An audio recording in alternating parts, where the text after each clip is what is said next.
올해 좋은 일이 많으시길 바라요. 사람이 대부분 갖고 있는 생각이 과연 나는 뭘 가지고 있을까? 주님 앞에 가게 되면 우리는 뭘 보일 수 있을런지. 진정한 소유에 대한 얘기가 시편 119편 56절에 내 소유는 이것이니, 내 소유는 이것이니, 내가 하나님 말씀에 순종한 것. 여러분, 진정한 소유는 내가 하나님 말씀에 순종한 것만 내 소유가 된대요. 이 땅에 갖고 있는 모든 것들은 내 게 아닙니다.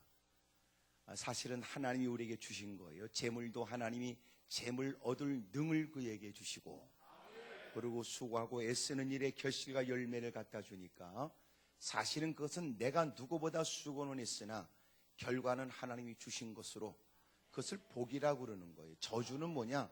수고만 존재할 뿐이지 열매가 없어요. 애는 쓰지만 추수에는 거두는 게 없는 거거든요.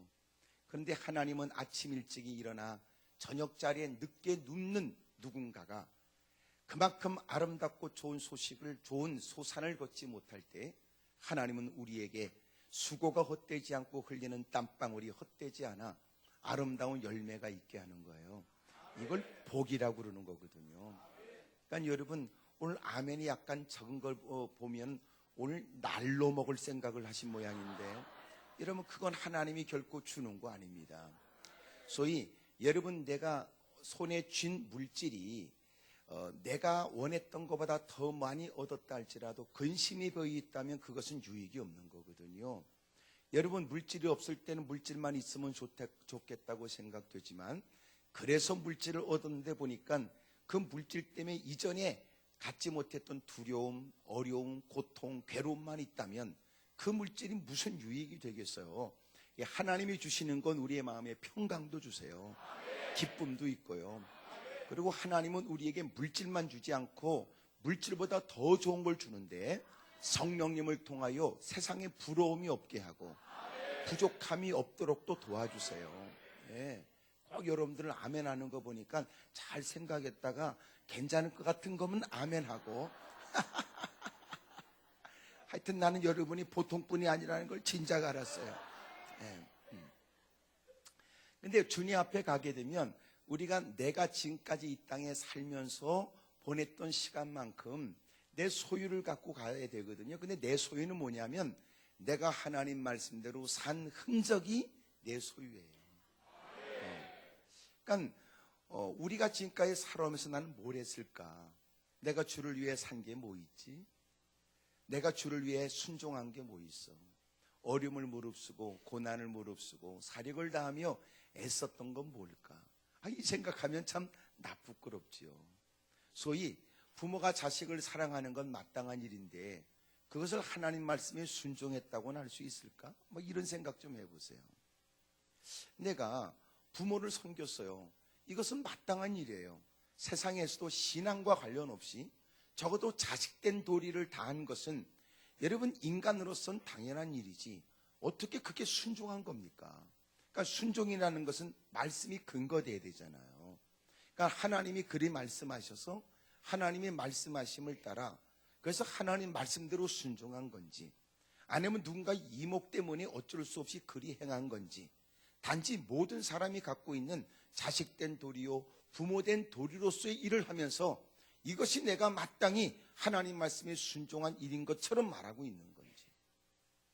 그러니까 교회 안에 들어와서 일어난 우리의 크나큰 변화가 뭐냐면 이제는 우리의 모든 행동의 원인이 말씀에 있는 거예요.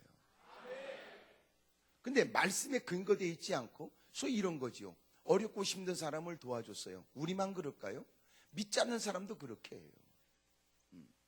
여러분, 자기가 어려워도 또 자기보다 더 어려운 사람들을 어떻게 섬기려고 애쓰는 참 대단한 감동적 스토리가 많다고요. 그럼 우리가 겨우 누군가가 안 됐다 싶어서 베푸는 일들이 과연 우리가 생각하고 있는 하나님께 복받을 만한 일이냐? 소위 말씀에 근거된 것이냐? 아니면 이목 때문에 한 것이냐? 아니면 단지 인간으로서 느끼는 동정의 마음이었느냐? 이거하고는 또 다르잖아요. 교회 안에 들어온 우리는 지금까지 살았던 삶의 모든 모습들이 다 바뀌어져야 돼요. 이제는 이유가 뭐냐? 주님 때문이라는 거죠. 교회 안에 들어와 끊임없이 우리가 애쓰고 힘써야 될 이유 중에 하나가 뭐냐면 아직도 우리는 주님이 이유가 되지 않았다는 거예요. 그래서 이런 거예요. 당신이 마음 가운데 끓어오는 분노는 뭐냐? 당신이 서운한 감정은 무엇에 기인한 것이냐? 당신이 그리 행하려고 하는 동기가 무엇이냐? 이건 다르단 말이죠. 여러분이 지금 가만히 있는 거 보니까 무슨 생각하고 있는 중이군요.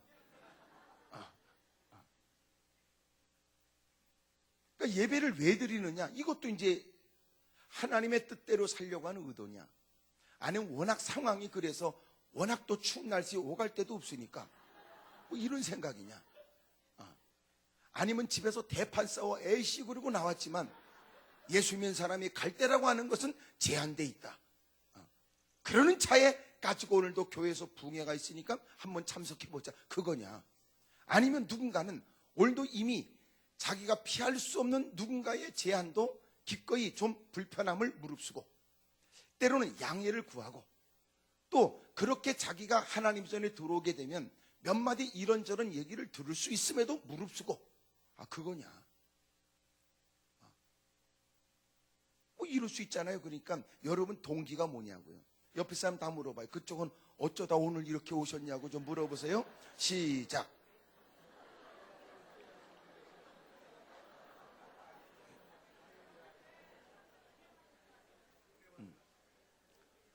정말 대빵 착한 사람도 있지만 어떤 사람은 지금 웃는 경우는 다 속 얘기를 하지 못하니까 그리고 이 자리에 있을 수도 있겠다. 하지만 제가 이렇게 얘기하는 건 그러니까 당신 가시오 이런 뜻이 아니라 이제라도 생각을 바꾸라는 거죠.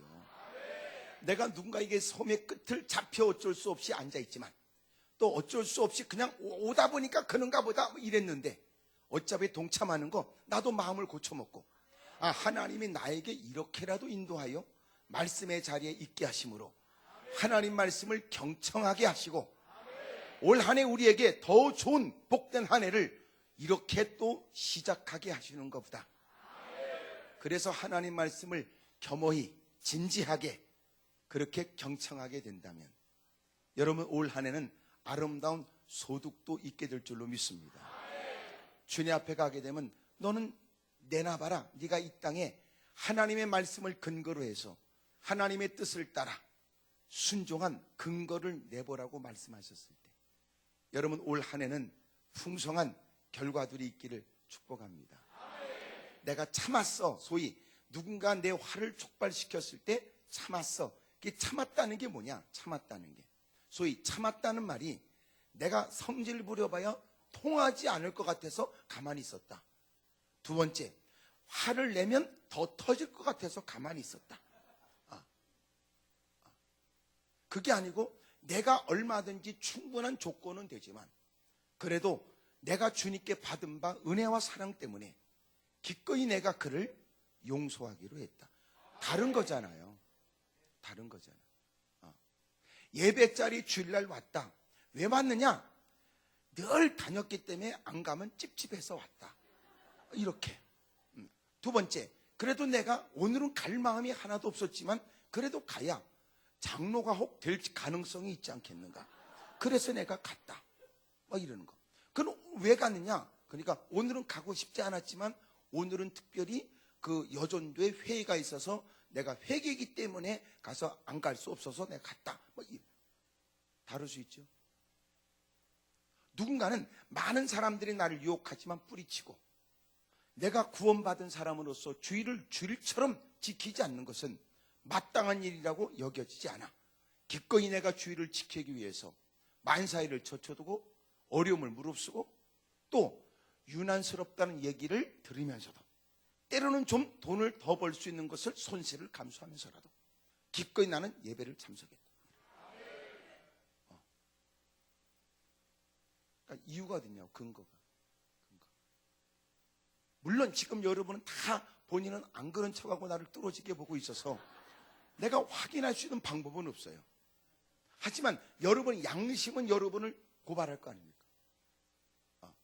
그래서 이런 거예요. 그 사람은 늘 주일날 그 자리에 앉아 있었다. 하지만 그 사람이 10년 전에 그 사람은 아니다. 주름살이 늘어났다 줄었다 이 말이 아니에요. 예전에 그는 하나님의 전을 흠모하는 마음으로 헐떡거리는 마음으로 다가와 말씀을 들었다. 멀리서 교회를 바라보며 그리고 눈물이 있고 울컥하는 마음이 하나님 전에 다가와 그리고 주님 품에서 따뜻함을 느낄 수 있었다. 예배를 끝나도 벌떡 일어날 수 없을 만큼 그는 하나님의 은혜를 누릴 수 있었다. 근데 지금은 아니다. 지금은 또 가야 되나? 또 가야 되나? 오늘은 몇 시에 끝날래나? 오늘은 또 주일날 예배 마치고 반찬은 뭘까? 오늘은 예배 끝나고 누구 약속이 있는데 시간이 제대로 맞춰질까? 그 사람은 그 자리에 앉아있지만 그 사람은 예전에 그 마음은 아니라는 거예요. 지금 제가 그 얘기하고 있는 거예요. 올 한 해 여러분의 삶의 근거를 다시 확인하세요. 내가 뭐 때문에 예배를 드리지? 내가 뭐 때문에 그 일을 하고 있지? 그것은 확실해야 된다. 내가 뭐 때문에 11조를 구분하지? 뭐 때문에 내가 주일 예배를 드리지? 뭐 때문에 감사헌금을 드리지? 그거. 감사헌금은 말 그대로 감사하는 마음이어야 하지만 여러분 뭔가 더 많은 것을 기대하는 것이냐? 감사의 마음은 쥐뿔도 없고 이렇게 해야 뭔가 하나님의 나에게 뭘 주려고 그러시냐? 이런 건 아니다. 가장 순수했던 눈물이 배어있는 감격이 있는 들으면서도 부족한 듯 느껴지고 이것으로 은혜를 갚을 수 있는 건 아니나 이만큼이라도 할 수 있는 것은 기쁨으로 여기고 감사하게 여기고 뭐 이러는 거예요. 그러니까 그 모습을 우리는 갖고 있는 거예요. 요새 이게 마음 가운데 일어나는 게 뭐냐면 단순함에 대한 겁니다. 단순함. 옛날에 우리는 단순했다. 저도 너무너무 단순했어요. 그런데 요새는 얘가 약간 복잡해진 것 같아요. 이 복잡해졌다는 게 뭐냐면 따지는 게 늘어난 거예요. 단순한 게 뭐냐? 따지는 게 없다. 그는 아주 단순하다. 이유가 뭐냐? 그 일을 충성하고 헌신하는 이유가 어디 있느냐? 그것은 하나님이 기뻐한다는 게 이유였다. 옛날에 그 단순함이 주님이 기뻐합니까? 그러면 됐지. 사람들이 그 일을 위해 힘쓸 때마다 여러분 그 일은 고생스럽고 어렵고 힘들다 할지라도 그는 그 말이 들려지지 않아요. 그거보다 더 큰 이유가 뭐냐? 주님이 기뻐하신다. 그게 이유다. 야, 그런다고 누가 알아주냐? 그것도 중요하지 않다. 주님이 기뻐하셔서 주님이 흡족히 여기시면 그것으로 나는 족한 줄 남긴다. 근데 요새는 복잡해졌다. 하나님이 아무리 그것을 기뻐하신다 할지라도 뒷말이 붙는다. 그럴지라도 사람들이 인정 안 하면 안 한다. 아이고 누가 알아주기나 할까? 그래서 안 한다. 거기다 꼭 이상한 옆에 내가 옆에 붙어가지고 부추기기를 집사님 그런다고 누가 알아주냐? 막 이러네. 거기다 또 못된 거 붙어가지고 그렇게 열심히 해봐야 누가 알아주지도 않는데 나 같으면 벌써 때려쳤을걸? 막 이렇게. 그러니까 이미 우리가 신앙생활이 익숙해진다고 하는 것이 얼마나 위험하냐면 익숙해진다는 것은 그만큼 잘한다는 의미일까? 아니면 의미를 상실해버린 채 그냥 생각 없이 그 일을 하고 있다는 것이냐. 그래서 가장 진정한 신앙생활의 유익을 위해서는 익숙한 일을 하면서도 끊임없이 새로운 질문을 해야 된다.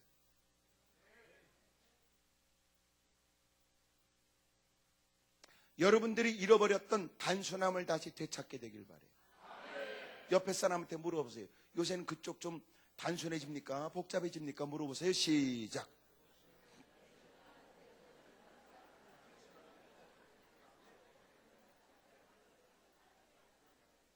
옛날에 비해서 따지는 게 많아진 거예요. 옛날에는 추운 겨울도 문제가 아니었어요. 주님이 기뻐한다는 게 더 큰 이유였고 무더위에도 주님이 원하신다는 게 이유였어요. 땀을 삐직삐직 흘려가면서 추위에 오돌오돌 떨면서 때로는 따가운 사람들의 시선이 있음에도 불구하고 남의 말 좋아하는 사람들이 이 말 저 말이 있어도 전혀 개의치 않고 그는 주님께서 내게 베푸신 은혜의 감격에 젖어 누구보다도 하나님의 거룩한 일에 가득 눈물을 쏟고 기뻐하는 그는 그냥 주님이 이유가 되어서 그 길을 걷는 거예요. 근데 이제 변질되는 거죠. 여러분 아시죠? 냉장고가 음식을 보관하는 곳이지만 냉장고에도 오래 두면 곰팡이 있습니다. 모릅니까? 냉장고 안 써봤습니까? 아니면 벌써 1년 전에 집어넣은 걸 아직도 안 꺼내봤습니까?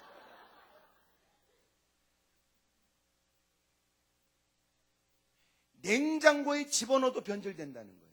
그러니까 교회 안에 들어와도 변질돼요. 교회에서 은혜를 받고 교회 안에 있어도 변질돼요. 왜 그럴까요? 끊임없이 우리는 자신의 신앙의 문제를 제기하고, 그리고 때로는 알게 모르게 나도 모르게 접할 수 있는 다양한 많은 일들을 통해 자신이 변질될 가능성이 있다고 하는 것을 망각하게 되면 끔찍하게 변질되어 있는데도 변질되는 걸 모르는 채 변질돼가는 거예요. 그래서 늘 말씀 앞에서 살펴야 되는 거예요. 목사님의 지도를 받고 성도들과 교제하되 신실된 믿음의 사람들을 만나 끊임없이 자기의 문제를 살피지 않으면 누구도 신앙 경력으로도 보장이 안 되고 직분으로도 보장이 안 된 채 끔찍하게 변질될 수 있는 거예요. 순수해지고 단순해지십시오. 우리가 다시 그때로 어떻게 돌아갈 수 있을까? 하나님이 기뻐합니까? 그러면 되지. 기도하다가 마음에 주어진 감동, 때로는 우리는 그 기도의 제목을 다시 또 기도한다. 누군가는 하나님이 나에게 원하시는 바가 바꿔지기를 원하는 철없는 기도도 있지만, 누군가는 하나님이 내게 이위서 깨닫게 하시는 말씀을 똑같이 다시 되묻는 것은 하나님께 뜻을 바꿔달라는 뜻이 아니라 하나님의 뜻을 더 명확하게 알려고 하는 뜻이다. 그리고 그 말씀대로 절대적으로 순종할 마음이니까. 다르지요.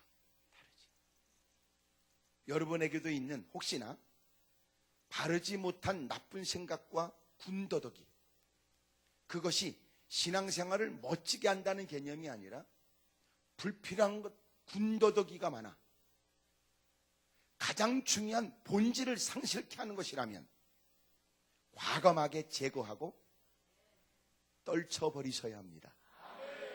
할렐루야. 저에게도 필요한 일이에요. 저도 워낙 저는 착하지만 요새는 옛날보다 덜 착한 것 같더라고요.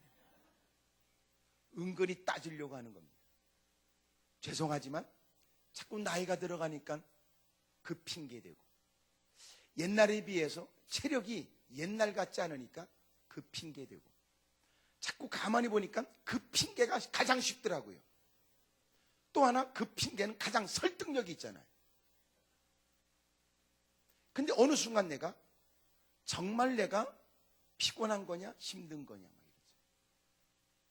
그런 생각도. 그러면서 이렇게 제가 집회를 다니면서 여러분처럼 막 이렇게 뜨겁게 주님을 잘 섬기려고 하는 착한 여러분들을 만나고, 여러분들이 열심히 기도하는 기도 소리를 들으면 제 마음에도요 막 울컥하고 이런 마음이 다시 일어나는 것 같아요. 절대로 내가 여러분 아멘에 토달 생각 없기 때문에 그냥 아멘을 편하게 하셔도 됩니다. 그래도 제가 이렇게 와서 우리 목사님 뵙고 또 여러분을 이렇게 만나면은요, 제가 막 이렇게 생기가 있는 것 같아요. 제가 그런 말씀 드렸어요. 교회 제가 집회를 늘 다니지만 이렇게까지 입구에서부터 서가지고 막 소리를 악을 써대면서 환영하는 데가 많지가 않습니다. 제가 들어오면서 저는 막 생기를 얻습니다. 네. 그리고 여러분의 밝은 표정, 생기는 목소리는 막 제가 막 힘이 되는 거예요. 감사해요. 근데 모든 교회가 다 그런 거 아닙니다. 물론 여러분은 이래야 되는 것 아니냐 당연하게 여길 때 여러분이 귀뜸해 드리는데 다 그런 게 아니더라. 어느 교회 내가 집회를 갔는데 여기는 부흥이 하는가? 내가 들어가면서 의심이 됐어요. 야, 왜 이러지? 옛날보다 사람들이 사모하는 열정이나 하나님의 은혜를 기대하는 바가 옛날보다 반감이 되어버렸다. 물론 강사가 시원치 않아서 그럴까? 이런 생각도 해봤습니다. 근데 여기 와서 내가 여러분들이 막 이렇게 하는 거 보니까 강사는 시원치 않은 것 같지는 않아. 네. 그러니까 이게 요새 이게 시원치 않은 분위기로 자꾸만 나빠지는 게 아닌가, 그런 염려가 듭니다. 그래서 오늘 제가 설교를 뭘 할 거냐고 저한테 물으셔서, 올해는 좀 새해가 됐으니까 여러분들에게 새로운 일이 있었으면 좋겠다, 이런 마음이 듭니다. 물론 여러분이 제목만 들어도 뭔가 좀 기대가 될 만한 제목을 고민했던 것도 사실이지만, 그래도 오늘 내용을 통해서 여러분들이 정말 새로운 일이 있었으면 좋겠다. 소위 지난날 악몽 같은 일들을 다 잊어버릴 만한 새로운 일이고, 또 올해 기대 거는 것보다 더 큰 하나님의 역사에 대한 일이고, 우리의 한계를 벗어난 하나님만이 이루실 수 있는 하나님의 연출에 의한 위대한 일들을 기대하고자 하는 마음 때문입니다. 예수님께서 가버나움에 계셨습니다. 꼼짝하지 못하는 중풍병자를 사람 넷이 들것에 들고 예수님께 다가옵니다. 예수님 주변에는 많은 사람들이 늘 있었습니다. 각색 질병에 고통당하고 억압당하고 힘들었던 사람들, 예수님을 바라보며 그들은 시대의 희망을 갖기도 했고, 의사로부터 버림당하고 외면당했던 사람은 예수님께 더 바싹 다가와 그 고통으로부터 벗어나기를 상당히 사모했겠지요. 예수님 주변에 다양한 사람들이 몰려들었습니다. 소위 인산인해, 이렇게 표현될 만큼 말입니다. 성경은 무리라고 표현하고 있고요. 예수님이 한 집에 계셨을 때 들어가는 사람은 제한이 되었을 테고, 이미 몰려들었던 많은 사람들은 하나둘 언제 나오실지 모르는 예수님을 기다리다 지쳐 그들은 다 뿔뿔이 흩어져 가고 있을 때, 꼼짝하지 못하는 중풍병자를 네 사람에게 들려, 그리고는 그곳에 다다르게 된 바, 한 사람도 그 집에 들어갈 수 없도록 집안에 꽉 찼으니 꼼짝하지 못하는 그를 데리고 들어가는 방법은 없었습니다. 사람들은 혀를 차며 꼼짝없이 누워있는 사람을 동정했겠지요. 들고 온 사람들도 난감했습니다. 예수님께 가기만 하면 해결될 수 있다고 한껏 부풀었던 기대 속에 있었던 누워있는 중풍병자는 실망된 빛도 있었습니다. 그래서 그들은 돌아가지 않았고 어떻게 해서든지 예수님을 만나야 되겠다고 더 깊이 생각했습니다. 그리고 지붕으로 올라갑니다. 그리고 지붕을 뜯었습니다. 지금 아멘 안 한 분들은 자기 집처럼 생각해서 그랬을 거예요. 하지만 여러분, 주님을 어떻게든지 만나야 되겠다고 생각했던 그들은 다른 생각이 없었습니다. 뜯을 수 있다면 뜯어서라도 그렇게 주님께 가까이 다가가야 되겠다는 생각만 있었으니까. 우리하고 가옥 구조가 다르니 좀 더 수고만 한다면 지붕을 뜯어서라도 주님께 달아 내려올 수 있었던 때, 그들은 지붕을 크게 넓게 뚫어야 했습니다. 왜냐하면 한 사람을 그냥 서서 들어가는 게 아니라 이 사람을 누운 채 들것에 실어 줄 넷을 달아 예수님 앞으로 달아 내려와야 된다는 건 결코 쉬운 일이 아니었으니까 말입니다. 마침내 큰 구멍을 뚫었고, 그리고 줄 넷을 달아 예수님 앞으로 달아 내렸습니다. 사람들은 그 모습에 다 놀랐고, 앉아있다가 자리가 없다고 들어오는 걸 거부했는데 되어진 상황에 놀라 다 자리를 박차고 일어났을 거예요. 그리고 넓은 공간에 꼼짝없이 누워있었던 그는 예수님 앞으로 달아 내려져 누워있습니다. 예수님이 그를 향하여 네가 죄의 사함을 받았다고 말씀했습니다. 지금도 아멘하지 않은 분이 있는 것처럼 서기관들은 이 일은 수용할 수 없었던 거예요.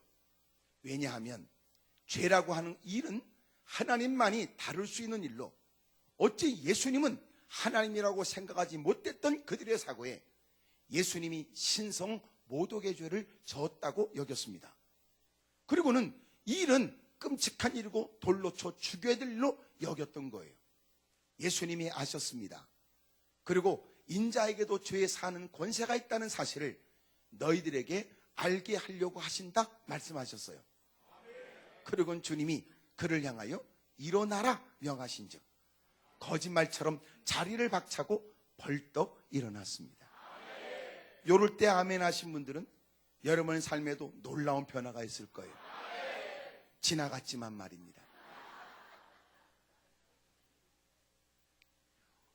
그러고 나서 사람들은 이렇게 말했어요. 야, 이런 일을 우리가 지금까지 도무지 보지 못했던 일이다. 야, 우리가 지금까지 상상하지 못했던 일이, 보면서도 믿기지 않을 일이 오늘 우리의 목전에서 주님이 행하셨다.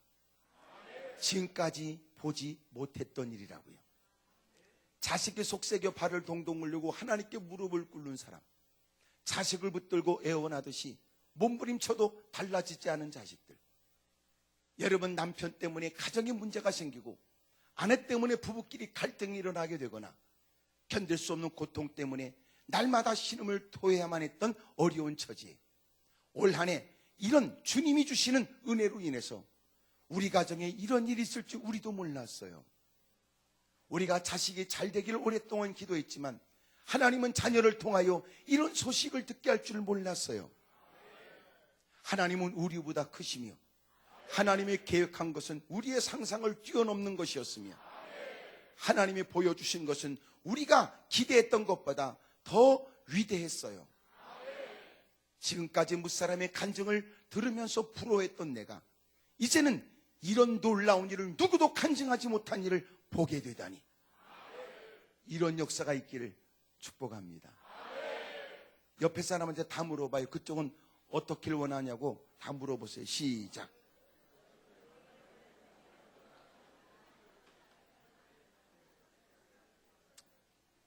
하여간 좋은 일이 많았으면 좋겠어요. 돈도 많이 벌고 돈도 많이 버세요. 돈도 어차피 뭐 내 돈 나가는 거 아닌데 내가 무슨 돈도 많이 버세요. 돈도 많이 벌고 좀 지위도 좀 좋아지고 말이에요. 예? 날마다 굽신거리고 살아가는 입장에서 이제는 그저 내 앞에 머리를 조아리는 사람들의 어깨를 토닥거리며 또 그들을 살펴 도와주고, 얼마나 멋진 일이에요. 또 이제 문제는 이제 환경과 여건이 좋아지면 사람이 또 변절된다는 게 문제지요. 그래서 하나님께 막 저도 기도하면서 때로는 막 열심히 기도하고 막 여러분이 몸부림치는데 왜 하나님이 속히 응답해 주지 않는지 그런 걸 보면 저도 참 안타까울 때 있더라고. 기도원에서 막 그렇게 애걸복걸하는데 제가 듣기에는 뭐 하나님이 보시기에 그리 큰 것도 아닌데 하나님 빨리 그냥 응답해 주시면 좋을 것 같은데 하나님은 또 응답 안 하시더라고. 그냥 고민이 되는 거야. 하나님이 베푼다 해서 뭐가 부족하며 주님이 능력을 나눠준다고 해서 그런다고 주님께서 능력이 뭐가 문제겠습니까? 그냥 속히 응답해 주시지. 막 나는 안타까운 마음으로 그의 편이 돼서 막 얘기하는데 또 이런 마음이 들더라고. 야, 네가 몰라서 그런다 이러는 것 같더라고.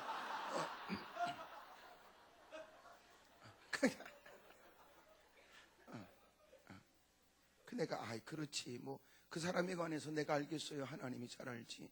하나님이 잘 아는데도 불구하고 대단치 않는 것, 저렇게 애걸복걸해도 주님이 빨리 응답하지 않는 것, 내가 모르는 게 뭐가 있겠지, 이 생각이 들고, 또 하나는 하나님께서 너는 네 일이나 열심히 해라 그런 기도하고, 또 하나는 마음 가운데 그래, 하나님이 저 사람에게 더 많이 주면 저 사람을 기도원에서도 보기가 어려운 모양이다, 이런 생각도 들기도 하고, 또 그렇게 이런저런 환경에 얽매여져서 엎어져 기도할 때 무지무지 착해 보이지만 주님의 마음에 주시는 감독은 그가 사람이 그렇게 네가 생각하는 것처럼 착한 건 아니다, 이렇게도 가르쳐 주시는 것 같기도 하고, 그래서 내가 그런 것을 염려하고 위해서 기도는 해주지만, 그러나 내가 하나님이 빨리 안 줍니까? 하나님의 월권은 안 하기로 했어요. 하나님의 일을 제가 월권은 안 하려고. 그러니까 내가 참 안타까운 마음으로 그를 위해서 염려는 해주지만 그것 때문에 내가 하나님을 오해는 안 하려고 그래. 그러니까 여러분도 다 무슨 사연이 있을 거라고 생각이 되고, 왜 빨리 하나님이 응답해 주지 않는지 그 이유도 당신과 하나님만 알 거예요. 그러니까 여러분 그런 일에 너무나 또 목사한테 부담 주지 않기를 바랍니다. 그런데 하나님께서 도무지 보지 못한 일을 베풀어 주셨다. 이전에 경험하지 못한 놀라운 일을 베풀어 주셨다. 오늘 이런 일에 오늘 성경은 세 가지를 가르쳐 주는데, 첫째가 뭐냐면 하나님은 믿음을 보신다는 거예요. 5절에 예수께서 그들의 믿음을 보시고 이랬어요. 주님은 우리에게 뭘 보냐면 믿음을 봅니다. 형편을 보지 않아요. 다행이지요. 몸무게도 달지 않는다고 하니까 너무나 감사하지요. 여러분 들어올 때 여러분 주님께서 우리의 키도 재지 않는다니까 얼마나 저는 감사한지 몰라요. 그러니까 전혀 주님은 다른 것 보지 않고 주님이 우리에게 확인하는 건 믿음이라는 겁니다. 믿음. 이 말은 오늘 우리 모두에게 희망이 있다는 거예요.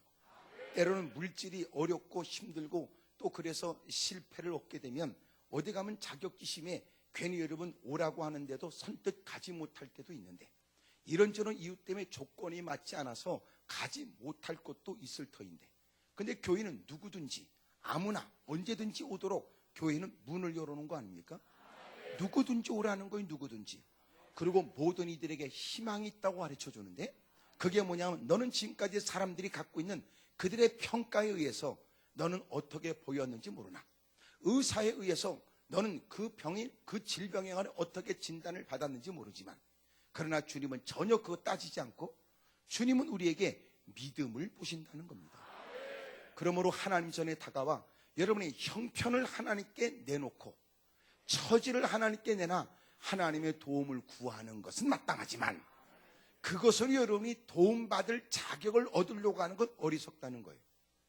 다시 말하면 하나님 나 힘드니까 도움받을 자격이 있고, 나는 힘들고 어려운 처지에 있으니까 나는 하나님의 도움을 받을 만한 자격이 있는 거 아니냐고 말하는 건 바르지 않다. 설명할게요. 지금 아멘도 잘 안 할 때는 여러분이 무슨 얘기인지 설명을 더 해보라는 뜻이 아니겠습니까? 그러니까 소위 내가 이런 저런 형편을 내놨는데 주님은 그것 보고 역사하는 게 아니라는 거예요. 잘 들어보세요. 그러면 우리보다 그래도 우리는 내 발걸음으로도 계단을 밟고 내려오고 올라가고 하고, 우리는 엘리베이터라도 이렇게 타고선 이렇게 오르고 내려오고 하지만, 누군가는 이렇게라도 앉아있을 수 있지만 누군가는 앉아있지도 못할 만큼 힘들고 어려운 처지에 집에 계신 분도 있을 거라. 다시 말하면 문제의 정도를 따진다면 그들이 더 심각하지. 형편을 따진다면 우리보다 더한 사람 많죠. 왜 표정이 그래요? 그러니까 주님이 형편 보고 역사하고 처지 보고 역사한다면 우리는 자격이 아직도 멀었어. 그래도 여러분 손뼉치자 그러면 손바닥을 막 원수막이 귓방망이 후드시지 막 후려쳐가면서라도 할 수 있는 기력은 누군가가 볼 때는 부러워할 만한 기력일 수도 있을 거라고. 그러니까 주님이 문제와 형편과 처지를 보고 역사한다면 우리는 아직도 순번을 타려면 멀었어. 단 우리는 이 자리에서 여전히 희망을 갖는 건 주님은 믿음을 보신다는 거거든요. 하나님, 우리는 주님을 믿습니다. 예수님의 이름을 믿는 믿음으로 아뢰고 구하는 기도에 하나님은 들으시고 하나님은 역사해 주실 줄로 우리는 믿죠. 예수님이 믿음을 보셨답니다. 믿음을. 그러므로 여러분의 처지와 형편 때문에 넋두리로 시간을 보내는 건 바른 기도가 아니라고요. 넋두리의 기도에 주님이 응답하는 게 아니라 믿음의 기도에 주님은 응답해 주시니까. 그의 입술은 비록 어눌하고 투박하지만, 하지만 그의 중심을 보신 주님은 그리 길지 않은 짧은 기도에도 속히 응답해 주신다고요. 희망을 가지세요. 하나님, 저 그런 믿음이 제게 있게 해 주십시오. 의사가 안 된다고 말하는 건 틀린 말은 아니야. 의사는 그의 수준으로, 그의 갖고 있는 과학적 지식으로, 그의 개인적 경험에 의해서 그가 최고로 따지는 모든 수치, 숫자에 의해서 여러분 그 병을 말할 수 있겠죠. 그분들의 말이 틀린 말은 아닙니다. 하지만 그분들의 말은 틀린 말은 아니라도 진리는 아니에요. 우리는 하나님을 믿습니다. 우리는 그분들의 말을 무시하는 게 아니라 우리는 하나님을 믿는 겁니다. 그만한 처지에 가까운 지인이라도 우리에게 포기를 종용할 수 있다고요. 하지만 그럼에도 불구하고 낯을 들어 하늘의 시선을 두고 하나님의 음성에 귀를 기울여 하나님께 겸허히 무릎을 꿇는 사람. 하나님, 저는 그들의 얘기를 경히 여기진 않습니다. 나는 그들이 나를 염려하며 겁내는 얘기를 고맙게도 여깁니다. 그들이 평상시 내게 보였던 따뜻한 손길을 저는 기억합니다. 하지만 저는 주님을 믿습니다. 주님이 우리에게 보고 싶은 건 그 믿음이라고요. 하나님은 사람을 외모로 판단하지 않아요. 하나님은 우리의 중심을 보십니다. 그의 형편을 바라보고 주님은 역사하지 않아요. 주님은 그의 중심을 살펴 응답해 주지요. 절박한 처지가 되어져 무릎 꿇고 기도하는 사람들, 그가 먼저 기도할 것은 상황에 대한 것이 아니라 이제라도 주님을 믿는 믿음을 보여야 되고, 그리 어렵지 않은 환경에도 오늘도 추진하려고 하는 모든 일들은 하나님의 손안에 있는 줄 믿어. 그래서 하나님께 여쭈며 하나님의 지도를 구하는 사람, 주님은 그의 믿음의 기도에 응답해 주십니다. 사람들이 보기에는 우리는 어찌할지 모르지만, 그러나 주님을 향한 애틋한 믿음을, 그리고 결코 요동하지 않는 견고한 믿음을 갖고 있는 당신을 주님은 주목하실 것입니다. 여러 사람들 틈바구니에 끼어 있지만 누구보다도 큰 목소리의 기도는 아니라도 정말 주님의 은혜를 사모하는 남다른 중심으로 애쓰는 그 모습을 주님은 살피시고 주님은 그 기도에 응답해 주시지. 오늘 믿음으로 기도하다가 하나님의 능한 손길에 의해 여러분의 고통도 떠나가고 진통으로부터 자유하기를, 그리고 본인 스스로 느끼는 그 질병에 의한 견딜 수 없는 괴로움으로부터 자유할 수 있기를 주의 이름으로 축복합니다. 새해가 됐지만 아직도 쫓기는 굴레로부터 벗어나지 못한 사람, 해는 바뀌었지만 달력은 새로운 걸 걸어놨지만 결코 마음은 새 마음이 될 수 없을 만큼 과거에 여전히도 연루된 어떤 일 때문에 얼굴이 어두워진 사람, 그래서 그는 겨우 지금 기대하는 게 구정 때는 좀 달라질런지, 그리고 막연한 기대를 걸고 있을지 모르지만, 여러분, 그렇게 세월이 약이겠지요 그럴지 몰라도 오히려 시간이 지난다고 해서 문제가 해결되긴커녕 오히려 문제가 악화되는 경우도 많습니다. 이번 성회를 통하여 다부지게 하나님 앞에 기도하고 또 자신의 신앙을 점검하여 믿음으로 주님께 매달리는 중 놀라운 하나님의 은혜가 영과 육에 있기를 축복합니다. 옆에 분한테 다 인사하세요. 아유, 언제까지 우리가 이렇게 살겠냐고 다 이래 물어봐요. 시작.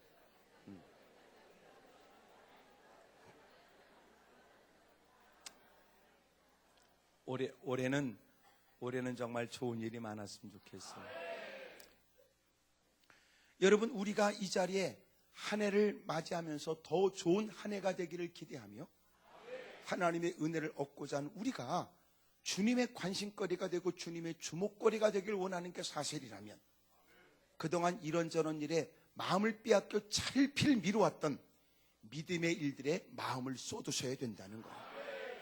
그래서 이제는 상처 때문에 흘릴 눈물이 아니라 믿음 때문에 눈물을 흘리고, 귀신 들려 물이든지 불이든지 막 넘어졌던 간질 들려 고통을 당했던 아이를 데려왔던 아버지가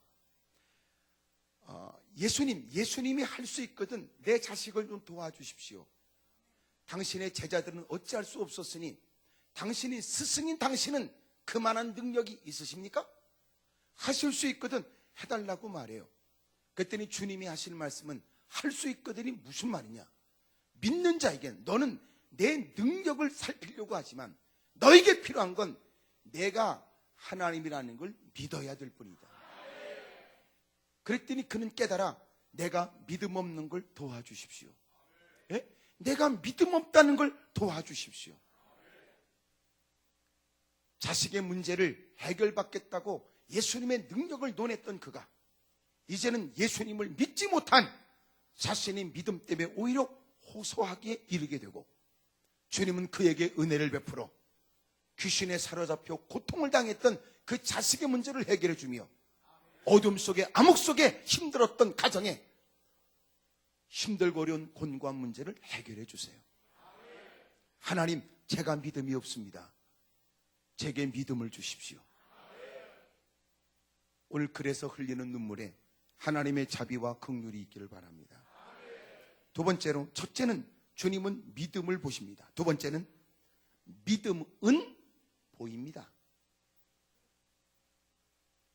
여러분이 가만히 있을 때는 또 이게 무슨 말이냐 그런 뜻인가 본데, 주님은 믿음을 보시고 그리고 정작 믿음을 가진 사람에게는 그 믿음이 보인다는 거예요. 어떻게 믿음이 있는데 믿음을 감출 수 있단 말입니까? 여리고 땅에 여호수아가 두 사람의 정탐꾼을 보내지요. 이미 그는 여리고성에 정탐꾼을 보낼 때는 신중한 모습을 보였습니다. 이유는 가나안 땅의 정탐을 위해 모세가 12사람을 보일 때 그도 12사람 중에 끼었다가 돌아오잖아요. 두 사람 여호수아 갈렙을 제외한 10사람들은 그 땅을 악평하게 되고 여호수아 갈렙은 그 땅은 하나님이 기뻐하시는 땅이요, 기뻐하신다면 우리를 얼마든지 그곳에 인도해 주실 거라고 외치지만 10사람 그리고 그들의 말에 농락당한 모든 군중들은 한결같이 일에 흥분하여 우리 가운데 사람을 세워 다시 애굽 땅으로 돌아가자고 그런다고요. 그때 재앙으로 10사람은 죽어버렸고 나머지는 40년의 시간들을 다시 광야로 회정하여 불평 원망했던 20세 이상의 사람들은 광야에서 다 목숨을 잃게 됩니다. 그리고 여호수아 갈렙 20세 미만의 사람들이 가나안 땅으로 들어가게 되더니 광야 생활이 40년 끝나게 되어져 여호수아가 앞장서고 요단강을 건너고 여리고성을 점령하게 될 때 여리고성이 어떤 곳인가 두 사람을 가서 보낼 때는 이미도 자기가 경험한 게 있으니까 많이 보낸다고 좋은 게 아니라는 걸 알았고 보낼 때는 그저 겉으로 볼 때 괜찮은 사람을 보내면 안 되겠고 믿음 있는 사람을 잘 골라서 두 사람을 보내. 그리고 이들은 가서 너희들이 얼마나 하나님을 찬양을 잘하는지 돋보이게 행동하라는 게 아니라 너희들은 하나님이 너희들에게 원하시는 뜻을 받드는 사람으로 자신을 숨겨 그들 틈바구니에서 얻어내야 될 정보들을 잘 얻어갖고 오라고 가르쳐 주지요. 그런데 몰래 가서 스파이처럼 일을 해야 될 그들이 들통난 거예요. 마치 이것은 우리에게 중요한 의미를 가르쳐줘요. 우리가 세상에서 믿음으로 사는 사람이라면 우리는 나를 유난히 드러내려고 하는 의도는 없었으나 반드시 가는 곳곳마다 우리는 발견될 거예요. 이유가 뭘까요?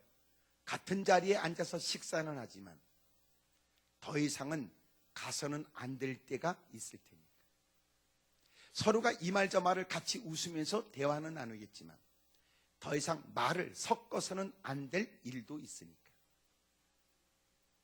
결코 하나님이 기뻐하는 일이라면 주저할 수가 없으며 하나님이 기뻐하지 않는 일이라면 동행할 수 없는 일도 있을 테니까. 사람들이 그를 바라보며 너 교회 다녀? 너 예수님 믿어? 이러는 거. 하기사 교회 안에도 사실은 다 예수님 믿는 건 아니더라. 잘 들어보세요. 이렇게 수준 있는 여러분들 가운데 그런 사람이 있을까 그런 생각도 들지만 혹모르니까. 그래서 사람들한테 묻기를 저 교회 다니세요? 라고 물어라. 교회 다녀요? 그럼 한 번 더 물어봐라. 예수님은 믿는지. 예수님을 믿는다고 말하곤 한 번 더 물어라. 예수님은 믿지만 오늘 당신은 성령님으로 충만한지. 이 말은 교회를 다니는 사람과 예수님을 믿는 것은 구분될 수 있으며, 예수님을 믿어도 오늘 성령 충만한지는 다를 수도 있겠다.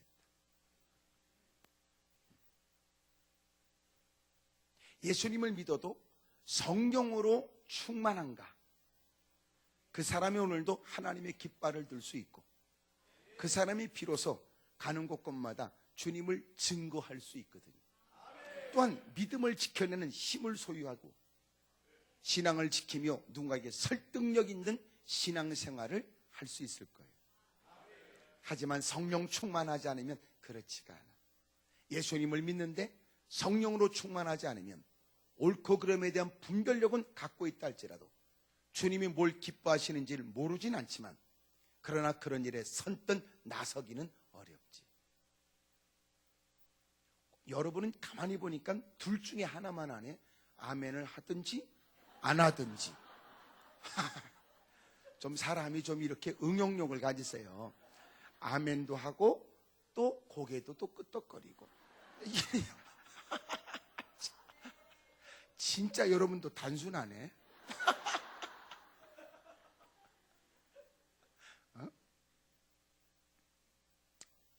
내가 이렇게 얘기하면 뭐 선뜻 내 얘기 같긴 하지만 그래도 이래야 되는데, 가만히 마치 여러분 표정은 누군데요? 맞춰보세요.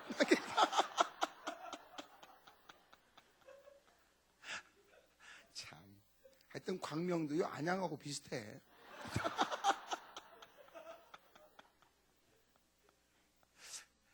그래서 늘 물어봐라.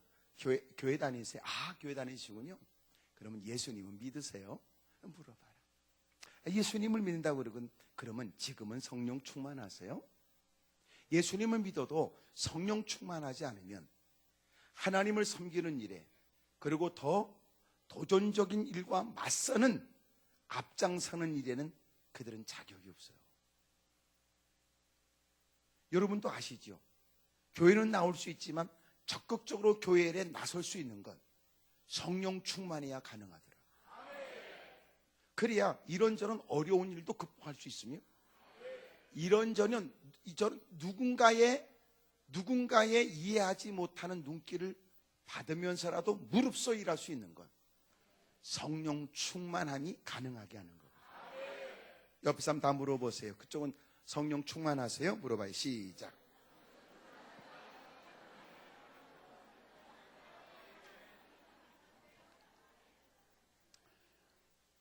대부분 말도 안 하고 웃는 경우는 오래전의 일로 기억하고 있기 때문에 그렇습니다. 여러분, 이제라도 성령 충만하시길 바라요. 여러분, 우리가 믿음으로 산다는 거, 여러분, 믿음으로 사는 건 반드시 그 갖고 있는 자신의 믿음을 따라 움직일 수밖에 없어요. 제가 오늘 그런 설교를 했어요. 기도원에서. 여러분, 믿음과 순종은 떨어질래야 떨어질 수 없는 관계입니다. 그리고 이렇게 설명했습니다. 여러분, 어떤 일을 하기에 혹시나 그것 때문에 여러분들이 누군가에게 오해를 받거나 또 그것 때문에 여러분들이 어려움을 무릅써야 될 일이라면, 당신은 그 일을 꼭 해야 될 만한 나름대로 이유가 먼저 전제되지 않으면 뻔히 어려운 일인 줄 알면서 하겠습니까? 더더군다나 혹시나 그 일 때문에 위험을 감수해야 된다면, 혹시나 그 일 때문에 견딜 수 없는 모욕감도 기꺼이 감수해야 된다면, 당신은 그럼에도 불구하고 그 일을 할 만한 마음의 확신이 있어야만 그 일을 하지 않겠습니까? 그렇습니다. 믿음과 순종은 그래서 분리될 수 없는 일입니다. 믿어지기에 그 일을 할 수밖에 없습니다. 그 일이 어렵고 힘든 결과가 있다 할지라도 그리 할 수밖에 없는 건 믿음 때문입니다. 여러분, 믿음은 보입니다. 어떤 사람은 믿음이 입에만 있더라고요. 믿습니다 소리만 골백번 해. 그리고 그는 가는 곳곳마다 믿음의 사람이라고 볼 수 없는 일들만 해요. 믿습니다 소리를 입에 달고 사는 사람. 하지만 그렇다고 그가 누구보다 출중한 믿음을 가진 사람이라고는 말할 수 없다. 믿음은 보입니다. 적어도 그가 엎드려 기도한 그 기도가 믿음의 기도라면 기도 이후의 그의 모습도 믿음 없는 누군가와는 구분되어야 될 거예요. 믿음이 있다고 말하지만 어쩜 그는 그리 살아가는지. 사랑하는 여러분, 믿음은 보입니다. 우리가 믿고 있는 건 진짜 믿음일까요? 껄핏하면 한숨 쉬고 좌절하고 절망하면서 탄식하고 낭망하고 살아. 이렇게 같이 모이면 막 즐거워하고 뭐가 있는 것 같이, 집에 가면 팍 구석에 처박혀 있는 사람.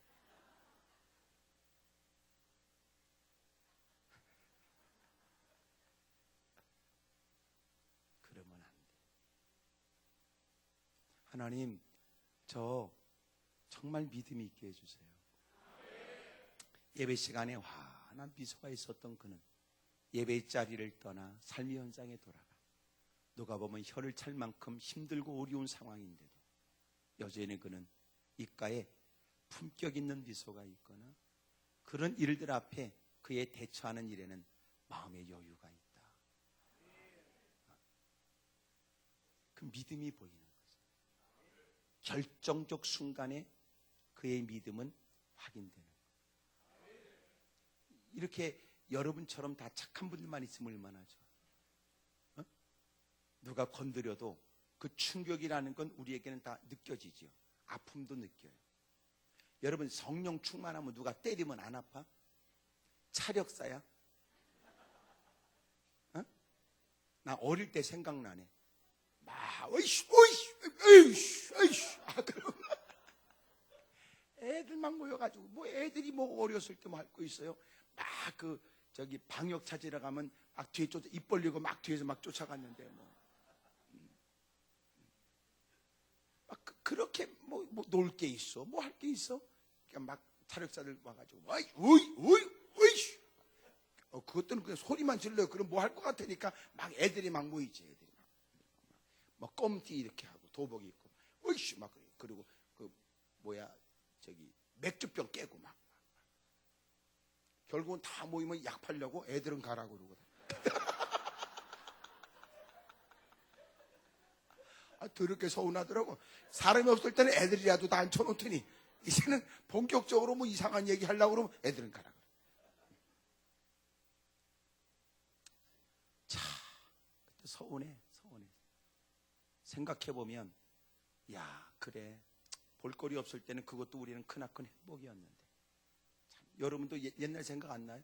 난 요새 가끔 옛날 생각이 나는 거예요. 오늘도 막 이 겨울에 겨울 냄새만 있잖아. 겨울 냄새 몰라요? 또 대화가 여기서 안 되네. 겨울 냄새 있잖아. 가을 냄새. 그 계절마다 냄새가 있어요. 코끝에 싹 느끼는 거. 겨울에 그 막 콧구멍이 싸해지고. 그러면서 오늘 갑자기 어느 땐가 잘 내가 그 기억의 자락을 탁 붙잡지는 못하는데 뭔가가 막 생각이 막 말똥말똥 막 그러더라고요. 그리고 마음 가운데 괜히 이렇게 옛날이 막 그리워진다? 막 이런 생각도 우리에게 들곤 하더라고요. 뭐 그런 건 없습니까, 여러분?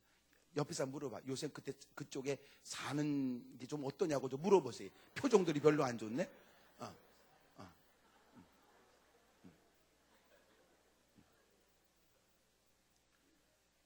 여러분, 우리가 한때는 정말 주님을 믿는다고 하는 믿음이 있을 때는 뭔가 그리 살자면 안 된다고 하는 생각이 우린 당연하게 들었어요. 그렇게 살아야 돼. 그렇게 해야지. 근데 어느 순간은 전혀 누구도 그렇게 안 살아도 뭐라고 말 안 해서 그런지 전혀 느낌이 없고 이제는 포장과 위선이 늘어나는 거예요. 그리고 믿는 척만 하고 살아갑니다. 못 되신 거예요. 그래서 사실은 우리끼리 있으니까 얘기인데 교회 안에서도 과연 정말 믿음 있는 사람이 얼마나 될까? 주님이 이 땅에 오실 때 내가 믿음 있는 자를 얼마나 보겠냐라고 하신 것은 나를 제외한 말씀일까? 이 땅에서 결정적 순간에 나는 여러분들이 믿음을 보일 수 있기를 축복합니다. 할렐루야. 진짜 믿음이라면 믿음은 보여진다고요. 감출 수가 없어. 나는 안 할랍니다. 나는 더 이상 그렇게 행할 수 없습니다. 라고 더 이상 발걸음을 내디딜 수 없는 그 순간에 결코 그리할 수 없다고 말할 수 있는 사람.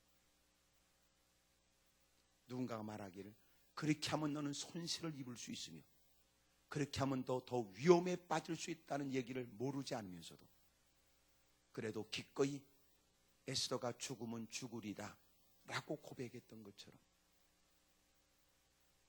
저와 여러분들에게도 그런 용기 있기를 축복합니다. 그게 진짜 믿음이다. 그래서 사실은 이렇게 다 모여 있으면 다 믿음이 있어 보여도 확인이 안 돼. 그래서 교회 안에서는 우리끼리 있으니까 얘기지 다 믿음이 있어 보이지만 확인은 안 돼. 또 여러분 오늘 또 이렇게 다 은혜 받았다고 그러고 밝게 할렐루야 그러고 집에 가서 한판 붙을 분도 여기 있잖아.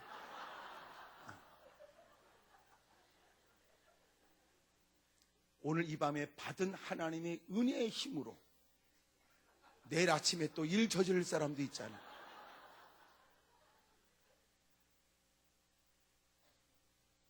여러분 진정한 믿음은요 보인다. 그래서 사람이 이렇게 생각해. 야, 아무개 정말 달라진 것 같다. 달라진 것 같다.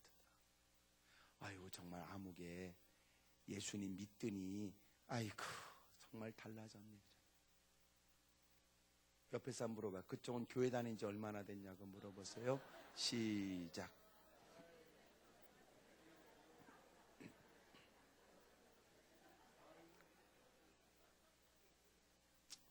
대답 안 하는 사람은 오래된 겁니다. 얼마큼 오래됐냐면 몇 년이지 생각이 안 날 만큼 오래된 거지. 요번에 부흥회가 며칠이에요? 4일. 왜 4일 하냐면 워낙 묵은 닭도 삶을 내면 3번은 삶아야 된다 그러거든. 그러니까 워낙 독하니까 4번 확실하게 4번을 삶는 거야. 요새는 AI도 있고 그래가지고 그래서 확실하게 삶는 거예요. 이제. 믿음은 보입니다. 첫 번째 뭐라냐면 주님은 믿음을 보십니다. 두 번째는 믿음은 보입니다. 세 번째가 뭐냐면 믿으면 보입니다. 믿음이라는 건 보이게 되고 믿으면 주님은 보게 하신답니다. 놀라운 일이 나타났습니다. 누군가의 들것에 실려 옮겨져 와야만 했고 지붕을 뜯어서라도 주님을 만나기를 사모했던 중 주님이 그를 향하여 네가 죄 사함을 받았다고 말씀하시더니 놀란 거 그가 그 자리를 박차고 벌떡 일어난 겁니다. 믿음은 보입니다. 환난과 핍박에 다가와도 포기하지 않고 믿음은 보입니다. 똑같은 상황에도 그가 믿는 믿음만큼 그의 행실은 무사람과 다를 수밖에 없습니다. 그렇게 믿으면 주님은 보게 하십니다. 하나님의 사건, 하나님의 영광을 눈에 보게 합니다. 무사람들은 그를 통하여 하나님을 봅니다. 한결같이 말합니다. 이런 일을 도무지 본 적이 없다. 나는 믿음으로 올 한 해를 시작하는 여러분들에게 하나님께서 주시고자 하는 좋은 일들이 경험되기를 바랍니다. 지금까지 생각했던 남편이 또 다르게 보여진다. 에? 지금까지 생각했던 아내가 다르게 보여진다. 오랫동안 힘들고 어려운 일을 만나면 울부짖는 아내의 모습은 갸녀린 연약한 여자라고 생각했는데 이게 웬일이냐? 엎드려 기도하고 부르짖었던 아내의 기도에 하나님이 응답하여 하나님이 행하신 바가 믿지 않는 남편의 눈에도 부정할 수 없도록 목격되는 것. 사랑하는 여러분, 믿으면 보입니다. 올 한 해는 보여줄 만한 거리가 있기를, 증명할 만한 일들이 늘어나게 되기를 주의 이름으로 축복합니다. 할렐루야. 옆에 사람한테 물어봐요. 그쪽은 올해 원하는 게 뭐냐고 다 물어보세요. 시작.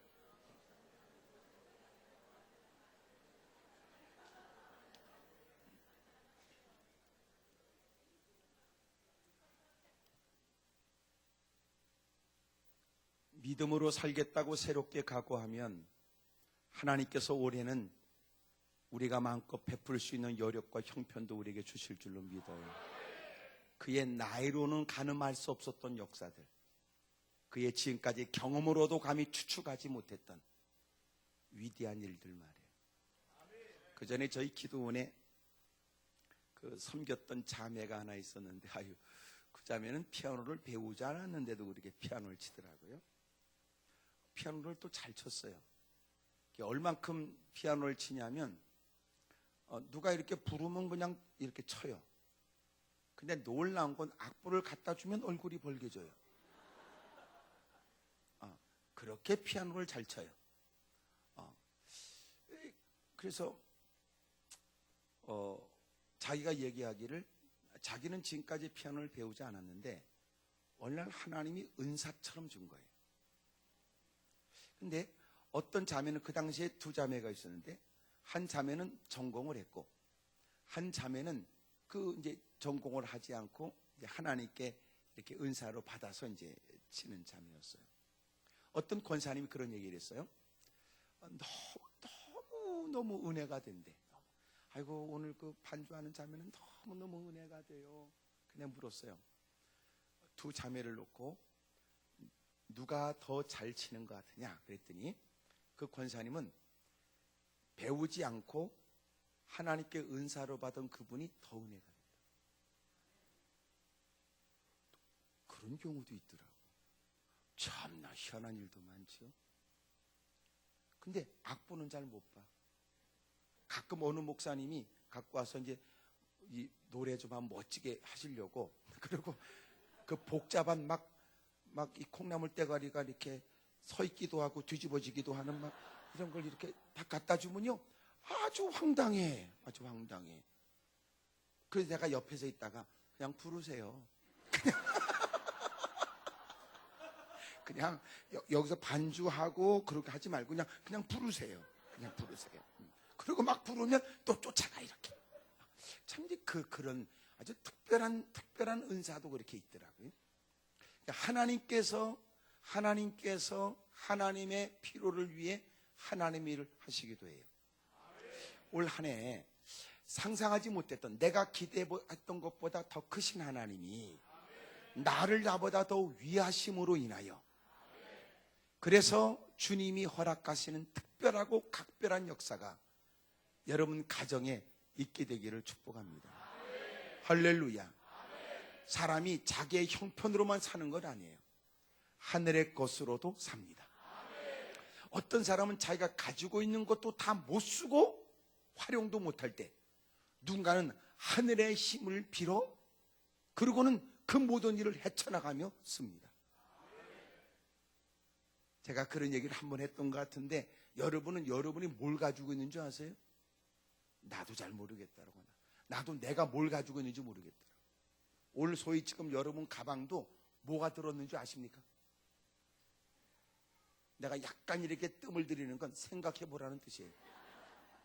지금 자기 가방에, 소위 자기 주머니 안에도 뭐가 있는지도 모르는 경우도 있다. 그래서 가끔 작년에 입었던 겨울 바지를 입으면서 돈 10,000원짜리를 찾아 횡재한 것처럼. 그게 무슨 횡재입니까? 지 돈이지.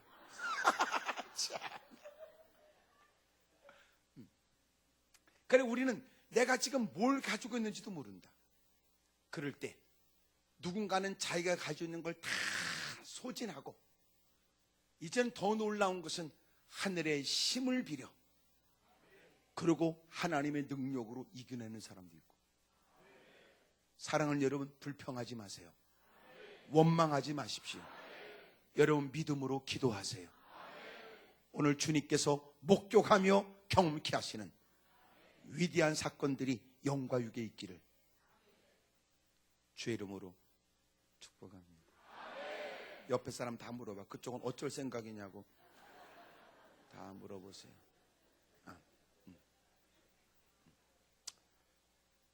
이번 성회 여러분 잊을 수 없는 성회가 되길 바라고 시간 흠모하세요. 시간 흠모하고. 제가 보니까 다 제가 견딜 수 없는 귀하신 목사님들 오셔서 말씀을 전하는데 흠모하고 사모하는 대로 여러분 하나님이 크나큰 은혜를 우리에게 주실 줄로 믿습니다.